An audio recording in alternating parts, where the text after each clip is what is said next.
معشر المؤمنين إخوة الإسلام إن المال عصب الحياة إذ به معاش الناس وبه قوام الأبدان والعمران لذا جاء الإسلام بتنظيم دقيق ومحكم وواف للمال سواء فيما يتعلق بكسبه وجمعه أو باستهلاكه وإنفاقه. L'argent, mes chers frères et sœurs, l'argent est un élément essentiel dans la vie des hommes. C'est par lui que les hommes trouvent leurs moyens de subsistance et maintiennent leur développement et une forme de prospérité. C'est pour cette raison que l'islam est venu réglementer, légiférer et organiser la relation de l'homme à l'argent, aussi bien dans sa manière de l'acquérir que de le dépenser. وقد جعل الله سبحانه وتعالى المال زينة الحياة الدنيا وقرنه بالبنين فقال تعالى المال والبنون زينة الحياة الدنيا ومن الطبيعي أن الناس سيحرصون على جمعه وكسبه بجبلتهم المفطورين عليها وتحبون المال حبا جما.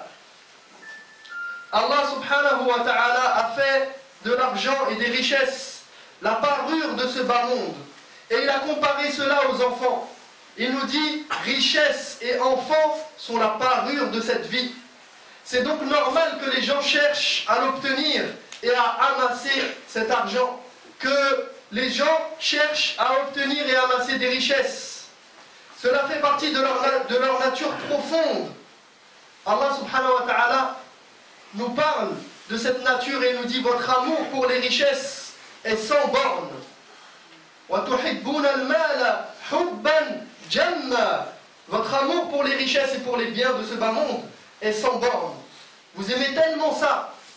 Et ceci est intrinsèque. Ceci est dans votre nature profonde. وبالرغم من أن الإنسان قد يتعب في تحصيل المال وكسبه إلا أنه قد يضيعه في نفس الوقت وقد يضيعه وهو يظن أنه يجمعه ويزيد منه ويربيه فهو يحسب أنه يحسن صنعا مع أنه في الحقيقة يضيعه وقد يضيعه إسرافا وتبذيرا فلذلك نهى الله سبحانه وتعالى عن إضاعته فقال ولا تؤتوا السفهاء أموالكم التي جعل الله لكم قياما حتى لا يضيعوها ولا يحسنوا التصرف فيها. L'homme se fatigue pour obtenir les richesses, pour obtenir les parures de cette vie d'ici-bas.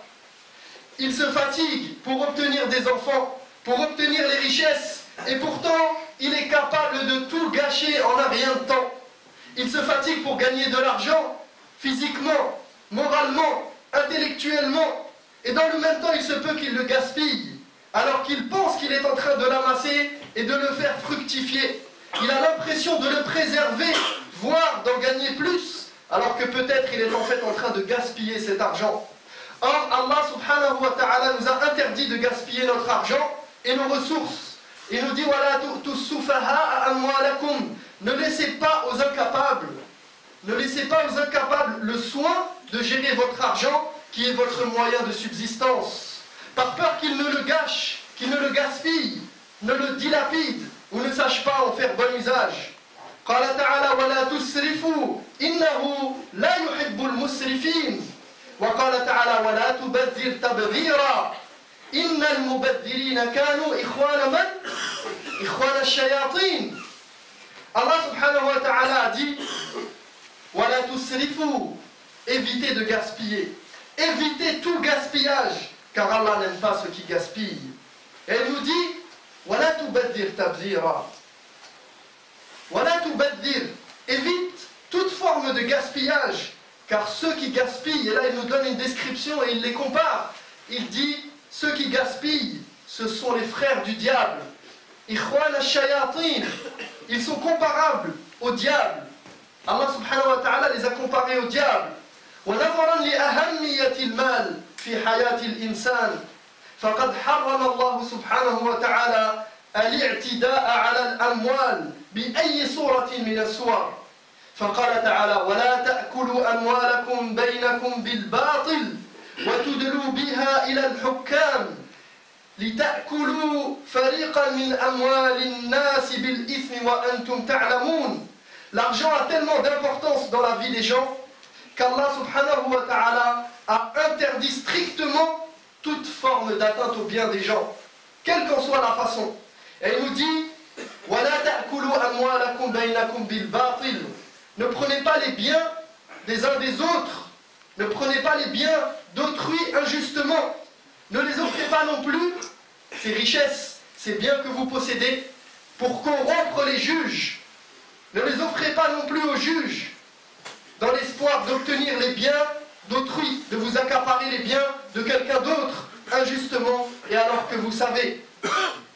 وَالْمَالُ أَيُّهَا الْإِخْوَةِ إِنَّمَا هُوَ مَالُ اللَّهِ هُوَ مَالُ اللَّهِ اسْتَخْلَفَ فِيهِ عِبَادَهُ قال تعالى آمنوا بالله ورسوله وأنفقوا مما جعلكم مستخلفين فيه آمنوا بالله ورسوله وأنفقوا مما جعلكم يعني جعلكم الله مستخلفين فيه فالمالك الحقيقي هو الله والعبد ليس له إلا التصرف الذي يرضي الله تبارك وتعالى فليس للمؤمن أن يتصرف في مال الله كيفما شاء أن شاء وحيثما شاء.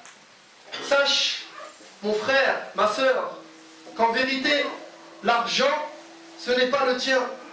Les richesses que tu possèdes, ce ne sont pas les tiennes, mais c'est ceux d'Allah subhanahu wa ta'ala qu'il a déposés entre les mains de son serviteur, afin qu'il en fasse bon usage.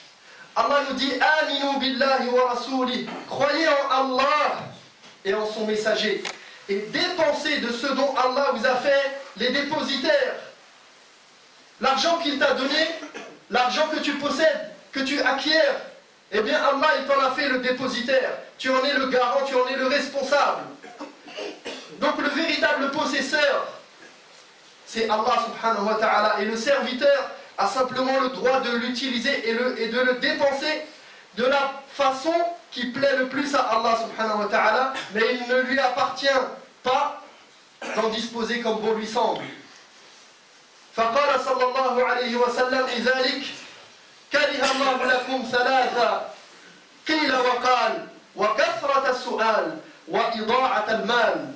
Le prophète sallallahu alayhi wa sallam pour cette raison nous a informé qu'Allah déteste trois choses. Et il nous a dit les qil et les qal, les on-dit et les bavardages et les paroles inutiles, kathrat as-su'al, les demandes incessantes aux gens, wa ida'at al-mal, et le fait de gaspiller, de dilapider l'argent. Barakallahu fikum, aqulu qawli hadha wa astaghfirullah.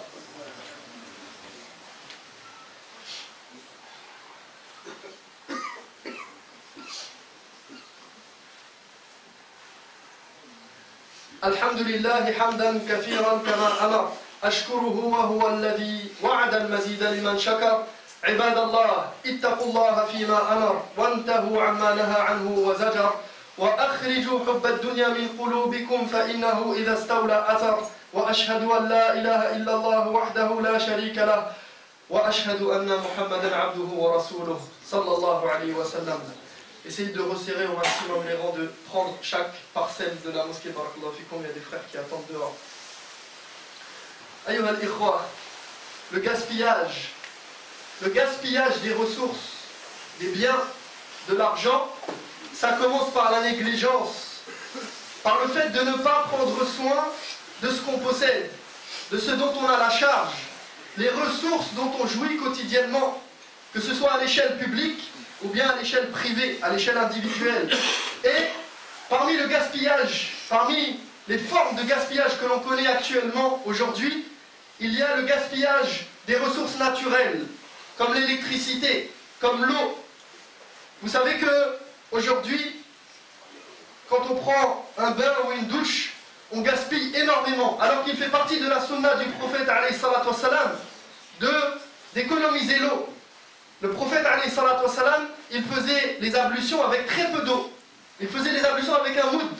C'est quand on réunit les deux mains pour prendre de l'eau.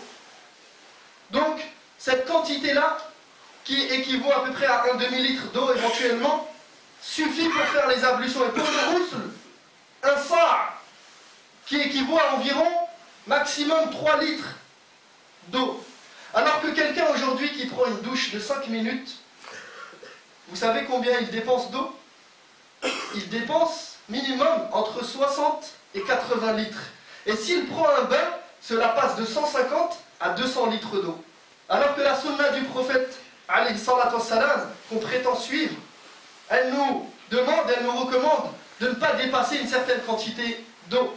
Le lavage de voiture, 200 litres d'eau.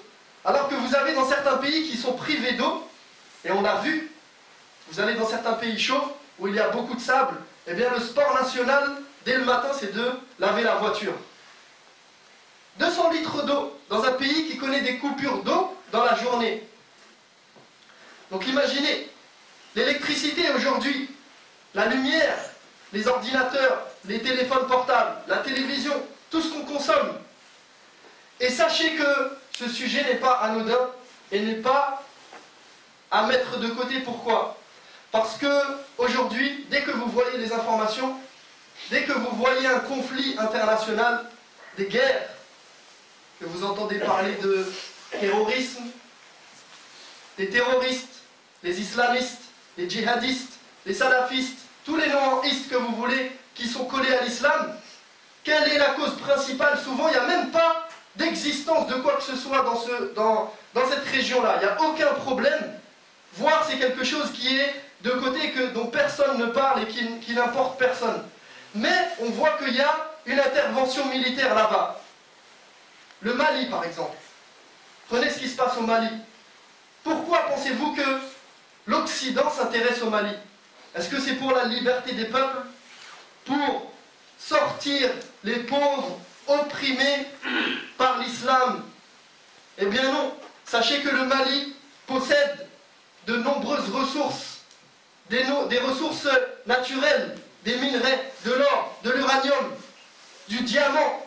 Vous savez à quoi sert le diamant? Pourquoi on va se battre pour le diamant?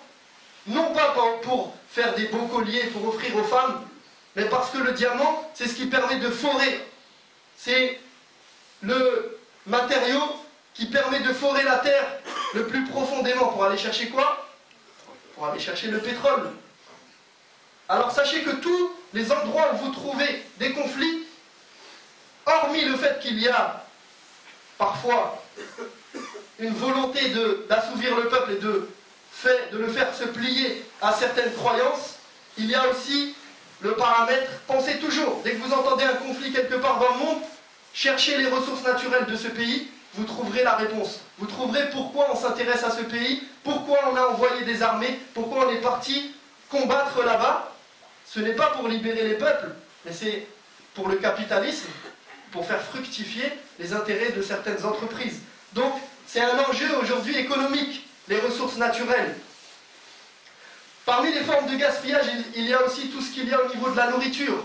On a des gens qui meurent de faim, mais malheureusement, eh bien, on trouve que dans la communauté, des gens, ils font des banquets, des mariages, où il y a un gaspillage énorme. Vous allez au pèlerinage, vous voyez les gens dans les hôtels, ils mangent comme s'ils n'avaient jamais mangé de leur vie. Ils gaspillent, c'est incroyable. Et regardez, dans nos foyers, tout ce qu'on gaspille chaque jour. Alors que nous serons interrogés par Allah subhanahu wa ta'ala sur chacune de nos naïm dont nous avons joui. Toutes ces faveurs, tous ces bienfaits qu'Allah subhanahu wa ta'ala nous a accordés. On va rendre des comptes sur ces choses-là.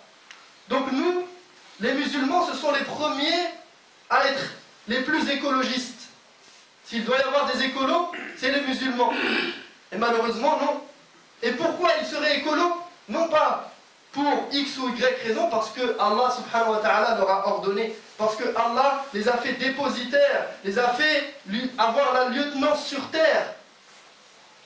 Donc ils ont une responsabilité vis-à-vis de ce que Allah subhanahu wa ta'ala a créé et a mis entre leurs mains. Donc voilà le vrai musulman. Non pas, comme vous voyez dans certains pays aussi où il fait très chaud effectivement, mais où la clim, elle marche à toute heure et à tous les moments, au point que certains, ils sont dans leur voiture, ils posent leur voiture, ils sortent de leur voiture et le moteur continue à tourner. Pourquoi? Parce que monsieur veut revenir dans une voiture bien climatisée, fraîche, masha'Allah. Donc tout ça, cela fait partie du gaspillage qu'Allah subhanahu wa ta'ala n'aime pas, mais on va rajouter quelque chose, une dimension qui est le fait de faire fructifier l'argent d'une manière illicite, d'une manière haram, par le riba, par l'usure, par l'argent qui est déposé en banque et qui est utilisé à notre insu, en le faisant fructifier par le riba, en le faisant fructifier par le loto, le PMU. Combien de musulmans on voit sortir de la mosquée et se diriger tout droit pour jouer aux courses? Il est où ton tawakkul? Elle est où ta confiance en Allah? Et ne sais-tu pas que c'est haram? Al-Khamr wal-Maysir, Al-Qimar, tous les jeux où tu donnes une participation et où tu attends en échange de faire fructifier ton argent. Tout cela, malheureusement, le poker, tout ceci est interdit et les musulmans s'y adonnent. Malheureusement. Investir aussi son argent dans des projets illicites. On a des musulmans qui ne travaillent pas. Il y a des difficultés dans la Ummah. Pourquoi ceux qui ont de l'argent, ils ne font pas en sorte d'utiliser les systèmes économiques qu'il y a aujourd'hui? Alhamdulillah, il y a des possibilités. Ils peuvent mettre leur argent en commun, faire en sorte de fructifier leur argent, mais d'une manière licite, d'une bonne manière, qui va servir à la Ummah, qui va servir à celui qui cherche un emploi, qui cherche à créer une entreprise. Bien sûr, pas aveuglément. Il ne donne pas son argent n'importe comment. Mais il y a des possibilités. Il faut que les musulmans s'entraident, qu'ils fassent al-musharaka, qu'ils mettent leur argent, ils investissent pour la communauté, pour les gens de la communauté, qu'ils n'aient pas à les mendier, comme nous l'avons dit, qu'ils n'aient pas à aller faire des demandes incessantes. Hein, kathrat as-su'al. Pourquoi kathrat as-su'al? Il est lié aussi au manque d'entraide des musulmans. Et aussi dans tout ce qui est illicite, donc dans les ventes d'alcool, de cigarettes, ou bien l'achat, que ce soit l'achat ou la vente, et malheureusement on trouve beaucoup des musulmans, eh bien, ils vendent l'alcool, ils vendent le porc, ils vendent les cigarettes. Est-ce que tout ceci ne fait pas partie du gaspillage? Ilallah il-mushtaka.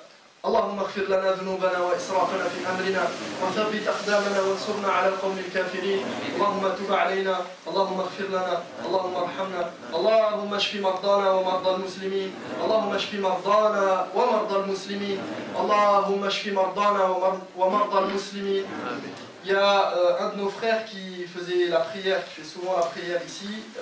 On m'a appris qu'il était gravement malade. Et donc on vous demande de faire dua pour cette personne. Barakallahu lakum wa barakallahu fikum wa qumu ila salatikum.